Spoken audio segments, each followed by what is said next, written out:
이제는 나를 위해 살겠습니다. 나이 들수록 혼자가 편해지는 관계의 지혜. 오늘도 이곳까지 찾아와 주셔서 고맙습니다. 잠깐 눈을 감아보세요. 아주 잠깐만요. 지금 이 순간 당신이 있는 그 자리를 떠올려 보십시오. 거실 소파인가요? 안방 침대인가요? 혹시 부엌 의자에 등을 기대고 계신가요? 어디든 좋습니다. 지금 그 자리에서 편안하게 그냥 기대어 계세요. 오늘은 제가 이야기를 하나 들려드리려 합니다. 아주 먼 나라 이야기가 아닙니다. 어쩌면 바로 어제, 어쩌면 지난 주말, 당신도 비슷한 마음이었을지 모르는 그런 이야기입니다. 부산에 사는 65살 경희 씨 이야기를 해드릴게요. 그날은 토요일 오후였습니다. 경희 씨는 오전부터 바빴습니다.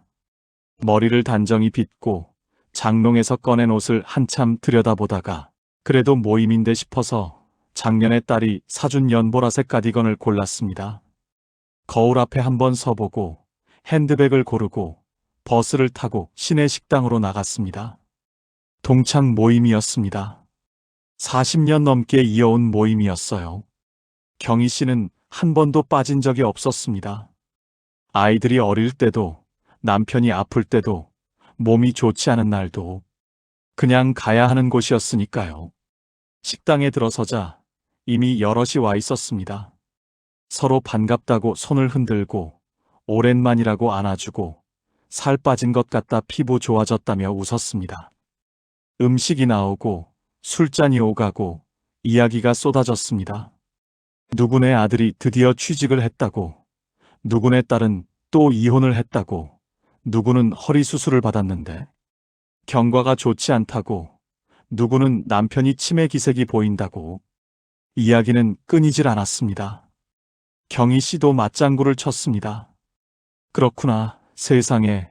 그래서 어떻게 됐어? 익숙한 반응들을 익숙한 타이밍에 내놓았습니다. 웃어야 할 때 웃고, 고개를 끄덕여야 할 때 끄덕이면서. 그런데 이상한 일이 있었습니다. 분명히 사람들 사이에 있었는데 어느 순간부터 경희 씨는 자기가 그 자리에 없는 것 같은 느낌이 들기 시작했습니다. 목소리들이 웅웅 울리는 것 같고 웃음소리가 어디서 들려오는 것처럼 멀게 느껴지고 이야기는 계속 흘러가는데 경희 씨 자신의 이야기는 한마디도 끼어들지 못했습니다. 요즘 어떻게 지내냐는 말을 듣긴 했습니다. 그런데 대답을 시작하려는 찰나 옆에서 다른 이야기가 터져나왔습니다. 경희 씨의 말은 그냥 공중에 떠서 어딘가로 사라졌습니다. 아무도 눈치채지 못한 것 같았습니다. 3시간쯤 흘렀을까요? 자리를 파하고 식당 문을 나섰습니다. 다음에 또 보자. 건강해라. 잘 들어가. 손을 흔들고 돌아섰습니다. 경희 씨는 버스 정류장까지 걸어가면서 문득 깨달았습니다. 발이 무거웠습니다. 나오기 전보다 더 무거웠습니다. 왜일까? 즐거운 자리였는데, 웃기도 많이 웃었는데, 그런데 가슴 한쪽이 텅 빈 것 같고 다리가 퍽퍽하고 어서 집에 들어가서 아무것도 하지 않고 싶다는 생각밖에 없었습니다. 버스 창가에 기대어 흘러가는 거리를 바라보다가 경희 씨는 조용히 생각했습니다. 나는 왜 다녀올 때마다 이렇게 피곤한 걸까? 집에 돌아와 가디건을 벗고 소파에 앉았습니다. 아무것도 하기 싫었습니다. 텔레비전을 켰다가 다시 껐습니다. 물 한 잔을 따라 마시고 멍하니 앉아 있었습니다. 3시간을 사람들 사이에 있다 왔는데 이상하게 더 외로웠습니다. 혼자 있을 때는 느끼지 못했던 그 외로움이 사람들 사이에 다녀온 뒤에야 밀려왔습니다. 왁자지껄한 웃음소리가 아직 귓속에 남아있는데 마음은 조용한 방 안에 혼자 앉아 있었습니다. 경희 씨는 그 느낌이 뭔지 설명할 수 없었습니다. 기분 나쁜 일이 있었던 것도 아니고 싸운 것도 아니고 누가 서운한 말을 한 것도 아니었습니다. 그냥 뭔가 채워지길 바랐는데 채워지지 않은 느낌. 뭔가를 기대하고 갔는데 그게 뭔지도 모르게 그냥 돌아온 느낌. 혹시 이 이야기 낯설지 않으신가요? 경희 씨의 그 발걸음이 내 발걸음 같고 경희 씨의 그 텅 빈 느낌이 내 가슴 속 어딘가 같은 분들 계실 겁니다. 모임이 끝나고 돌아오는 길에 즐거웠는데 왜 이렇게 허전하지? 그 많은 말을 나눴는데 왜 아무것도 남지 않은 것 같지? 이런 마음 드신 적 있으신가요? 그런 분들께 오늘 제가 먼저 말씀드리고 싶습니다. 그 허전함은 당신이 이상한 것이 아닙니다. 나이가 들수록 우리 마음이 원하는 것이 달라집니다. 젊었을 때는 많은 사람과 어울리는 자리가 좋았습니다. 그런데 어느 순간부터 그 북적임이 기쁨보다 피로로 느껴지기 시작합니다. 사람들 틈에서 돌아올 때마다 마음이 무겁습니다. 이것은 당신이 외톨이가 되어가는 것이 아닙니다. 이것은 당신이 이제 진짜 원하는 것이 무엇인지 알아가기 시작하는 것입니다. 그날 밤 경희 씨는 소파에 앉아 한참을 그냥 있었습니다. 그러다 문득 오랫동안 연락을 못했던 친구 한 명이 떠올랐습니다. 동창 모임에 나오지 않는 친구였는데 그냥 문득 그 얼굴이 보고 싶었습니다. 별 생각 없이 전화를 눌렀습니다. 전화가 연결되자마자 친구는 웬일이야 하며 반겼습니다. 그냥 목소리 듣고 싶어서 라고 하자 친구가 나도 마침 심심했는데 했습니다. 두 사람은 1시간이 넘도록 이야기를 나눴습니다. 별것 없는 이야기였습니다. 요즘 뭐 먹었냐? 무릎은 좀 어떠냐? 저번에 봤던 드라마 끝까지 봤냐? 그런데 전화를 끊고 나서 경희 씨는 뺨이 당기는 것을 느꼈습니다. 너무 웃어서 얼굴 근육이 아플 정도였습니다. 오후에 3시간짜리 모임에서는 느끼지 못했던 것을 30분짜리 전화 한 통에서 받았습니다. 그 차이가 뭔지 우리는 알 것 같습니다. 모임의 크기가 아니었습니다. 사람의 수가 아니었습니다. 함께 있는 시간의 길이가 아니었습니다. 그것은 내가 거기 있어도 되는가 하는 느낌이었습니다. 내 이야기가 받아들여지는가, 나라는 사람이 그 자리에서 보이는가 하는 느낌이었습니다. 관계도 비울 때가 있습니다. 나를 채워주는 관계와 나를 비워가는 관계 사이에서 오늘 우리가 함께 찾아가려는 것은 바로 그것입니다. 이막, 왜 우리는 싫은 관계를 끊지 못할까? 그날 밤 경희 씨는 잠이 쉬어오지 않았습니다. 전화를 끊고도 한참 소파에 앉아 있었습니다. 단짝 친구와 나눈 그 30분의 통화가 3시간짜리 모임보다 왜 훨씬 따뜻하게 느껴졌는지, 그 차이가 뭔지 곱씹고 또 곱씹었습니다. 그러다 경희 씨의 머릿속에 한 가지 생각이 떠올랐습니다. 그 모임, 이제 그만 나가도 되는 거 아닐까? 그 생각은 아주 짧은 순간이었습니다. 번쩍 스쳤다가 금세 다른 생각들이 밀려왔습니다. 아니야, 40년이 넘었는데. 안 나가면 섭섭해할 텐데. 다음엔 또 다를 수도 있잖아. 경희 씨는 그 생각을 얼른 덮어두고 눈을 감았습니다. 혹시 이런 경험 있으신가요? 마음 한쪽에서는 분명히 알고 있습니다. 이 모임, 나는 이제 안 맞는다고. 이 사람 만나고 나면 항상 기운이 빠진다고. 그런데 막상 연락이 오면 또 나갑니다. 다음엔 다를 거라는 막연한 기대와 함께. 왜 그럴까요? 왜 우리는 아는데도 느끼는데도 그 관계를 쉽게 내려놓지 못하는 걸까요? 오늘 이 막에서는 그 이야기를 해보려 합니다. 판단하려는 것이 아닙니다. 내려놓으라고 강요하려는 것도 아닙니다. 다만 우리가 왜 그토록 관계를 붙잡고 있는지 그 마음의 뿌리를 한번 들여다보면 어쩌면 조금 더 가볍게 스스로를 이해할 수 있을 것 같아서입니다. 첫 번째 이유, 정. 우리 세대에게 정이란 단순한 감정이 아닙니다. 살아온 방식이고 세상을 대하는 태도이고 어쩌면 자기 자신을 지켜온 힘이기도 합니다. 40년을 알고 지낸 사람입니다. 젊었을 때 같이 울고 같이 웃고 서로의 결혼식에 갔고 서로의 부모님 상에 손을 잡아준 사람입니다. 그 시간이 쌓인 무게가 있습니다. 단순히 모임이 재미없다는 이유 하나로 그 무게를 내던지는 것이 왠지 우리가 살아온 세월을 배신하는 것 같습니다. 그래서 발길이 선뜻 끊기지 않는 겁니다. 거기엔 지금의 경희 씨만 있는 것이 아니라 젊었던 경희 씨가, 힘들었던 경희 씨가, 그 사람들과 함께했던 시간들이 다 담겨 있으니까요. 그 마음 충분히 이해합니다. 당신이 그만큼 진심으로 살아왔다는 증거입니다. 두 번째 이유, 죄책감. 안 나가면 어떻게 될까 하는 걱정. 서운해하면 어떡하지? 뒤에서 무슨 말을 할까? 나만 빠지면 분위기가 이상해질 텐데. 이런 생각들이 꼬리에 꼬리를 물고 이어집니다. 오랫동안 우리는 나보다 남을 먼저 생각하는 것이 미덕이라고 배웠습니다. 내가 불편하더라도, 내가 힘들더라도 다른 사람을 배려하고 자리를 지키는 것이 어른스러운 일이라고. 그 가르침이 몸에 깊이 새겨져 있습니다. 그래서 내가 불편한 것을 말하면 이기적인 사람이 되는 것 같고, 관계를 정리하려 하면 매정한 사람이 되는 것 같습니다. 그 죄책감이 다리를 붙잡습니다. 그런데 잠깐만요. 내가 힘든데도 계속 나가는 것이 정말 그 사람들을 위한 것일까요?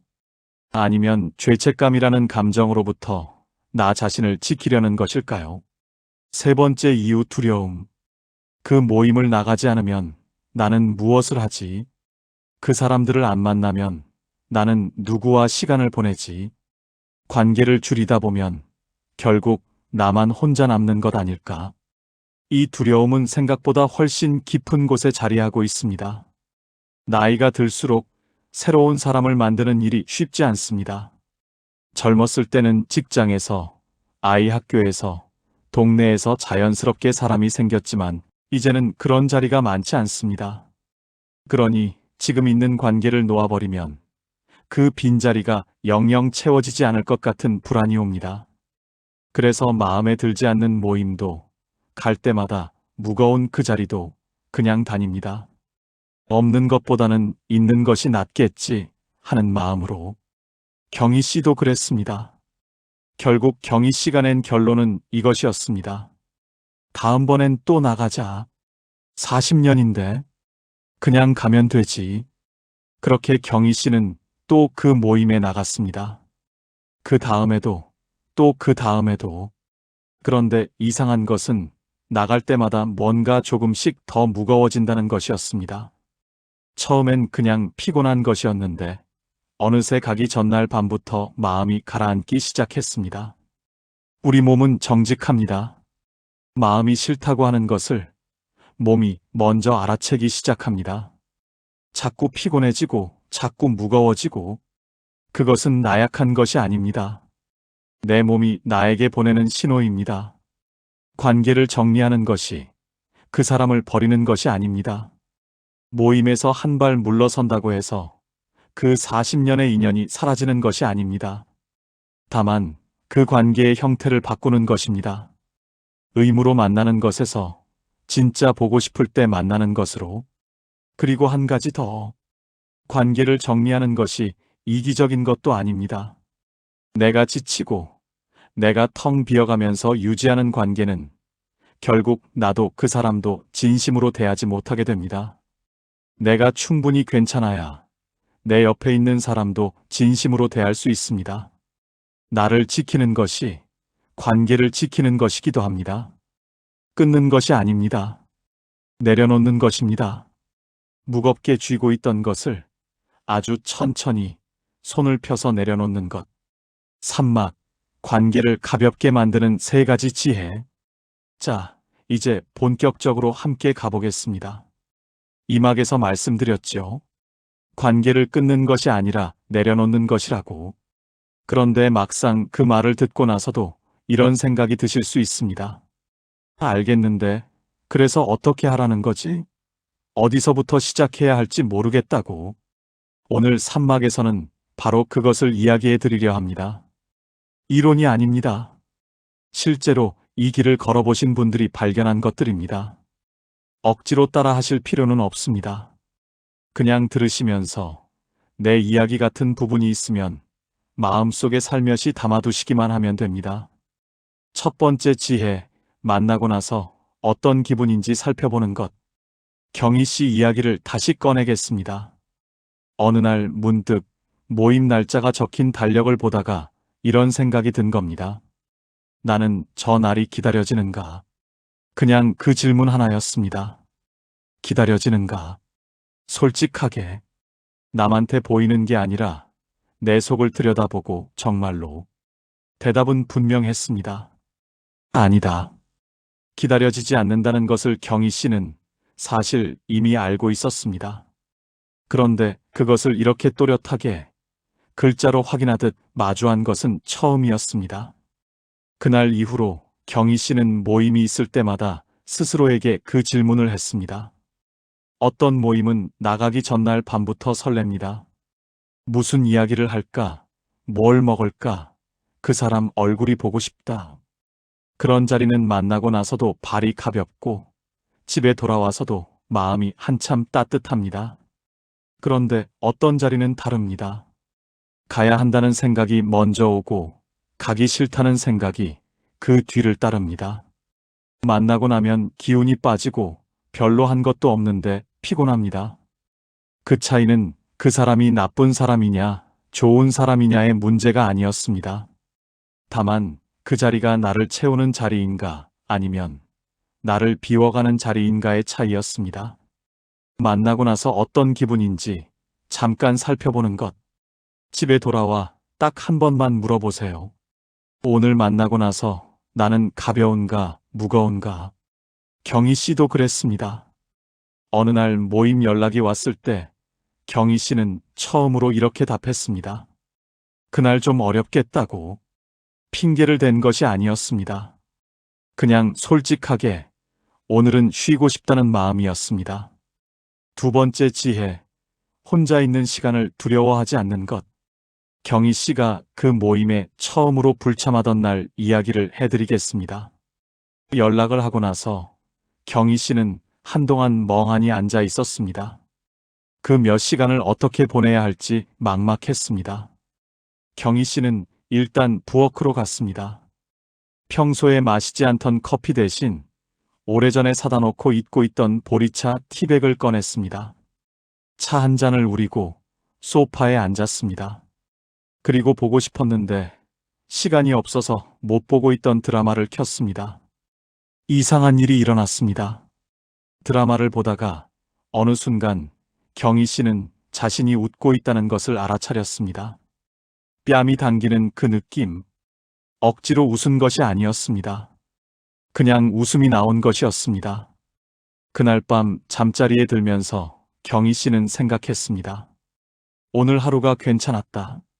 모임에 갔던 날보다 훨씬 괜찮았습니다.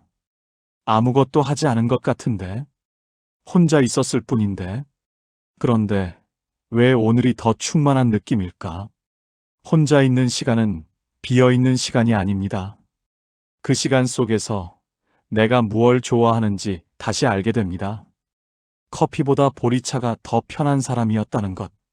많은 사람과 시끄럽게 웃는 것보다 딱 한 사람과 오래 이야기 나누는 것이 더 좋다는 것. 이런 것들을 혼자 있어 보기 전에는 몰랐습니다. 하루에 1시간만이라도 아무것도 해야 한다는 의무 없이 그냥 내가 하고 싶은 것을 하는 시간을 갖는 것. 그 시간이 쌓이다 보면 혼자 있는 것이 외로운 것이 아니라 자유로운 것이라는 걸 몸이 알기 시작합니다. 세 번째 지혜, 한 사람을 깊게 만나는 것. 관계를 비운다는 것이 모든 사람을 멀리하는 것이 아닙니다. 많은 것을 조금씩 가지는 것 대신 적은 것을 깊이 가지는 것입니다. 10명을 스치듯 만나는 것 대신 1명을 진심으로 만나는 것. 경희 씨에게는 순이라는 친구가 있었습니다. 고등학교 때부터 알고 지낸 친구인데 동창 모임에도 나오지 않는 친구였습니다.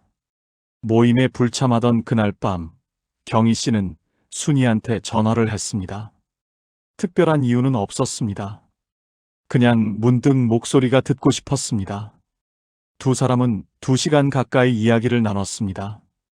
별것 없는 이야기들이었습니다. 요즘 무릎이 좀 어떠냐? 아들은 잘 있냐? 밥은 잘 먹고 있냐? 경희 씨는 자신도 모르게 말했습니다. 있잖아. 나 요즘 좀 지쳐 있어. 딱히 힘든 일이 있는 건 아닌데, 그냥 뭔가 무거운 것 같아서. 순이는 가만히 듣다가 이렇게 말했습니다. 나도 그래. 나만 그런 줄 알았는데. 전화를 끊고 나서 경희 씨는 뺨이 당기는 것을 느꼈습니다. 너무 웃어서요. 그리고 눈이 좀 촉촉해진 것도 느꼈습니다. 3시간짜리 모임에서 느끼지 못했던 것을 그 2시간짜리 전화 한 통에서 받았습니다. 지금 당신 마음속에 오랫동안 연락을 못한 사람이 한 명쯤 떠오르시지 않나요? 오늘 그 사람에게 연락해 보세요. 긴 말 필요 없습니다. 그냥 목소리 듣고 싶어서 한마디면 충분합니다. 사막, 관계를 비운 뒤에 찾아온 것들. 경희 씨가 그 동창 모임에서 조금씩 발을 빼기 시작한 것은 어느 봄의 일이었습니다. 한 번 불참이 2번이 되고 2번이 3번이 됐습니다. 처음엔 여전히 걱정이 따라왔습니다. 뭐라고 하지 않을까? 섭섭해하지 않을까? 그런데 이상하게도 아무 일도 일어나지 않았습니다. 세상이 뒤집어지지 않았습니다. 관계가 한순간에 다 무너지지도 않았습니다. 그냥 그 토요일 오후가 경희 씨의 것이 됐습니다. 처음 몇 번은 그 시간을 어떻게 써야 할지 몰랐습니다. 그런데 어느 토요일이었습니다. 경희 씨는 그냥 아무것도 하지 않기로 했습니다. 아침에 일어나서 커피를 한 잔 내렸습니다. 좋아하는 머그잔에 설탕 없이. 그리고 창가 의자에 앉았습니다. 밖으로 벚꽃나무가 보였습니다. 바람이 불 때마다 꽃잎이 조금씩 떨어졌습니다. 경희 씨는 그냥 그것을 바라봤습니다. 얼마나 됐을까요? 시계를 보지 않았으니 알 수 없었습니다. 그냥 한참을 꽃잎이 내려앉는 것을 봤습니다. 그 시간 동안 아무것도 생각하지 않았습니다. 아무것도 걱정하지 않았습니다. 그냥 봄이 거기 있었고 경희 씨가 거기 있었습니다. 그 몇 분이 이상하게 좋았습니다. 그날 이후로 경희 씨는 조금씩 달라지기 시작했습니다. 달라진 것은 거창한 것이 아니었습니다. 아침에 일어나서 서두르지 않게 됐습니다. 먹고 싶은 것을 먹게 됐습니다. 어느 날 문득 이런 생각이 들었습니다. 나는 왜 좋아하는 것을 안 먹지? 그래서 혼자서 처음으로 좋아하는 국밥집에 갔습니다. 아무것도 어색하지 않았습니다. 그냥 국밥이 맛있었습니다. 뜨거운 국물이 몸속으로 내려가는 그 감각이 이렇게 좋은 것이었나 싶을 정도로 좋았습니다. 그것은 오랫동안 경희 씨가 그런 것들을 자신에게 허락하지 않았기 때문입니다. 내가 좋아하는 것, 내가 먹고 싶은 것, 내가 그냥 멍하니 바라보고 싶은 것, 이런 것들이 중요하다고 생각해 본 적이 없었습니다. 가족의 끼니가 더 중요했고, 모임의 일정이 더 중요했고, 남들이 기대하는 내 모습이 더 중요했습니다. 나 자신은 항상 그 모든 것을 처리하고 난 뒤에 남는 것이 있으면 챙기는 존재였습니다. 그런데 관계가 조금 비워지고 나서, 시간이 조금 생기고 나서야 경희 씨는 처음으로 자기 자신에게 물어볼 수 있게 됐습니다. 나는 지금 무엇이 하고 싶지? 그 질문을 가지고 살다 보니 오랫동안 잊고 있던 것들이 하나씩 떠오르기 시작했습니다. 경희 씨는 뜨개질을 좋아했습니다. 결혼 전에는 틈틈이 뜨개질을 했는데 아이들 낳고 나서부터는 손을 놓았습니다. 어느 날 베란다 한 구석에서 오래된 뜨개질 도구가 나왔습니다. 바늘 끝에 먼지가 쌓여 있었습니다. 경희 씨는 그것을 닦았습니다. 오래된 실도 새로 샀습니다. 그리고 어느 저녁 텔레비전 소리를 배경으로 하여 수십 년 만에 손을 움직이기 시작했습니다. 처음엔 손이 기억을 잃어버린 것 같았습니다. 어색하고 엉키고 몇 번을 다시 풀었습니다. 그런데 조금씩 손가락이 기억을 찾아가기 시작했습니다. 야, 나 뜨개질 다시 시작했어. 이게 이렇게 재미있는 건지 몰랐어. 비워지면 찾아오는 것들. 첫 번째는 시간입니다. 의무적으로 나가던 자리가 없어지면 그 자리에 있던 시간이 돌아옵니다. 그 시간을 이제 나를 위해 쓸 수 있습니다. 두 번째는 에너지입니다. 사람을 만나는 것도 에너지를 씁니다. 특히 무거운 자리, 불편한 자리, 맞장구를 쳐야 하는 자리는 생각보다 훨씬 많은 에너지를 소모합니다. 그 에너지가 아껴지면 내가 진짜 하고 싶은 것에 쓸 수 있습니다. 그리고 세 번째는 가장 중요한 것입니다. 바로 나 자신입니다. 오랫동안 관계 속에서 살다 보면 어느 순간부터 나라는 사람이 조금씩 지워집니다. 상대가 원하는 대로 반응하고, 자리가 원하는 대로 행동하고, 분위기가 원하는 대로 웃다 보면 정작 내가 무엇을 원하는지, 내가 어떤 사람인지가 흐릿해집니다. 경희 씨가 그랬습니다. 어느 날 친구 순이가 물었습니다. 너 요즘 뭐가 제일 좋아? 경희 씨는 잠깐 멈칫했습니다. 뭐가 좋더라? 금방 대답이 나오지 않았습니다. 오랫동안 남의 좋아하는 것에 맞춰 살다 보니 내가 뭘 좋아하는지 잠시 잊어버린 것 같았습니다. 그런데 관계가 조금 비워지고 혼자 있는 시간이 생기고 그 시간 속에서 뜨개질을 하고 벚꽃을 바라보고 국밥을 먹으면서 경희 씨는 조금씩 기억해가기 시작했습니다. 내가 좋아하는 것들을, 내가 편한 것들을, 내가 이럴 때 마음이 차오른다는 것들을. 그것은 새로운 발견이 아니었습니다. 오래전부터 거기 있었던 것들이었습니다. 다만 너무 많은 것들이 쌓여 보이지 않았던 것뿐이었습니다. 경희 씨는 그 가을 처음으로 혼자 여행을 갔습니다. 멀리 가지 않았습니다. 기차로 2시간 거리에 있는 작은 바닷가 마을이었습니다. 아무것도 정해놓지 않았습니다. 배고프면 먹고, 걷고 싶으면 걷고, 앉고 싶으면 앉는 여행이었습니다. 첫날 저녁 경희 씨는 혼자 방파제에 앉아 노을을 봤습니다. 바람이 불고 파도 소리가 들렸습니다. 옆에 아무도 없었습니다. 그냥 경희 씨 혼자 그 노을 앞에 있었습니다. 눈물이 났습니다. 슬픈 것이 아니었습니다. 그냥 이상하게 눈물이 났습니다. 오랫동안 참아왔던 것이 어딘가에서 조용히 흘러나오는 것 같은 느낌이었습니다. 한참 있다가 경희 씨는 혼자 웃었습니다. 그리고 이렇게 중얼거렸다고 합니다. 나 괜찮네. 비운 뒤에 찾아오는 것은 고요함입니다. 떠들썩한 것이 없어지고 난 뒤에 오는 조용함이 아닙니다. 쓸쓸한 것도 아닙니다. 그것은 마침내 내가 나와 함께 있을 수 있게 된 고요함입니다. 경희 씨는 요즘도 그 토요일 오후를 그대로 지킵니다. 어느 날은 뜨개질을 하고, 어느 날은 책을 읽고, 어느 날은 그냥 창밖을 바라봅니다. 가끔은 순이한테 전화를 합니다.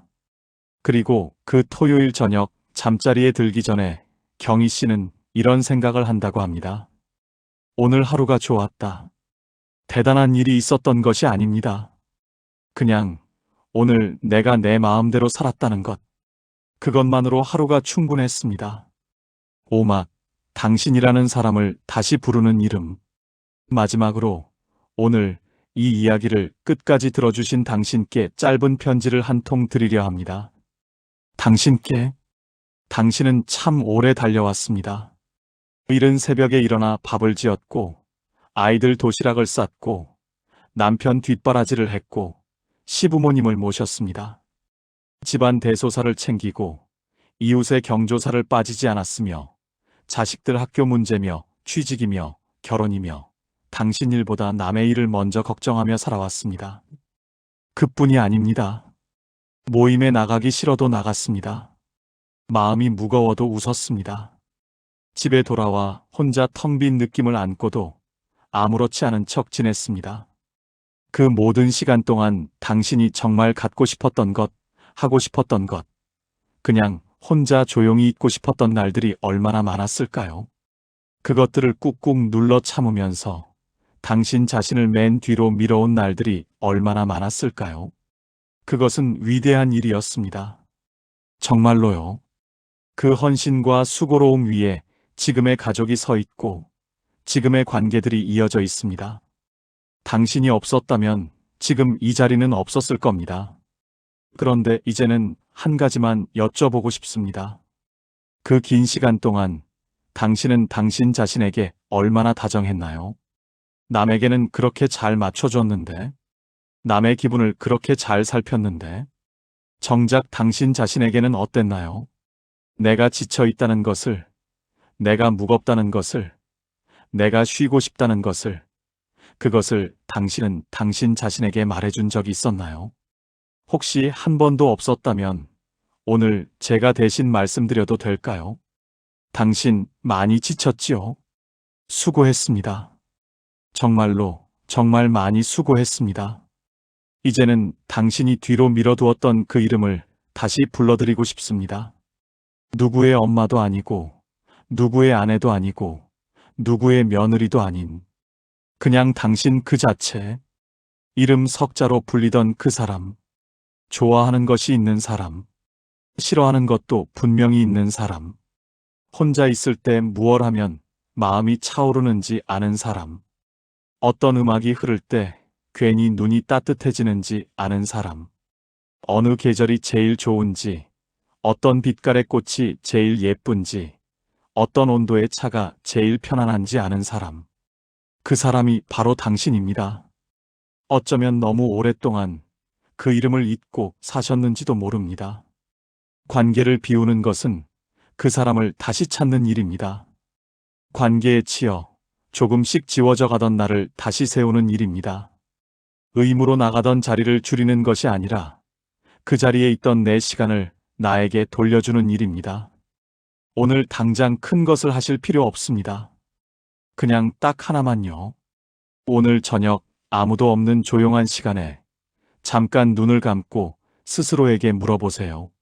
나는 요즘 뭐가 하고 싶지? 대답이 바로 안 나와도 괜찮습니다. 오랫동안 그 질문을 해본 적이 없었으니까요. 그냥 그 질문을 가지고 계세요. 오늘 밤 주무시기 전에 한 번, 내일 아침 눈 뜨실 때 한 번. 그렇게 가지고 다니다 보면 어느 순간 조용히 대답이 떠오릅니다. 뜨개질이어도 좋고, 산책이어도 좋고, 오랫동안 연락 못한 그 사람 목소리를 듣는 것이어도 좋습니다. 그것을 오늘 하세요. 거창하지 않아도 됩니다. 아주 작아도 됩니다. 그 작은 것이 당신이 당신 자신에게 주는 첫 번째 선물입니다. 당신의 인생 2막은 꽉 찬 배가 아니라 가볍게 물 위를 떠가는 돛배이기를 바랍니다. 바람이 불면 그 방향으로 유연하게 돌아서고, 파도가 오면 흔들리면서도 앞으로 나아가고, 드넓은 바다를 두려움이 아니라 설렘으로 바라보는 그 돛배처럼. 그 배는 가볍습니다. 필요한 것만 실었으니까요. 가야 할 것 같아서 올라탄 것들은 내렸으니까요. 그래서 바람을 더 잘 받습니다. 그 배의 선장은 오늘부터 바로 당신입니다. 오늘도 끝까지 들어주셔서 고맙습니다. 봄빛마당은 50에서 70대 여러분의 고단한 마음에 따뜻한 위로와 이야기를 전하는 오디오북 채널입니다. 구독과 좋아요는 더 좋은 이야기를 만드는 힘이 됩니다.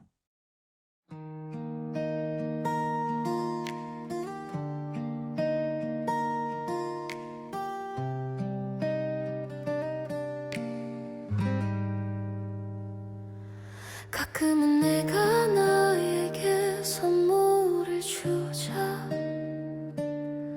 하얀 도화지에 비단 같은 술을 놓자. 그래 잘했어 천천히 가도 돼. 그저 묵묵히 한 걸음씩 가면 돼. 늦어도 괜찮아 지금까지 잘해왔어.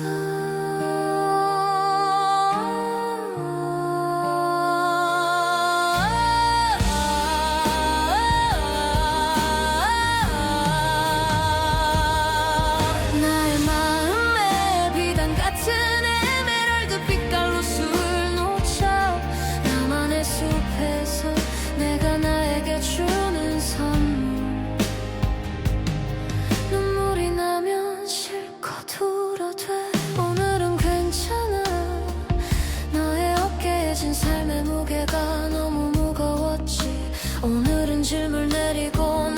바람처럼 월월 날아보자. 몸이 굳어져 너무처럼 단단해져도 괜찮아. 커다란 나무가 되어 그늘이 되어줄게.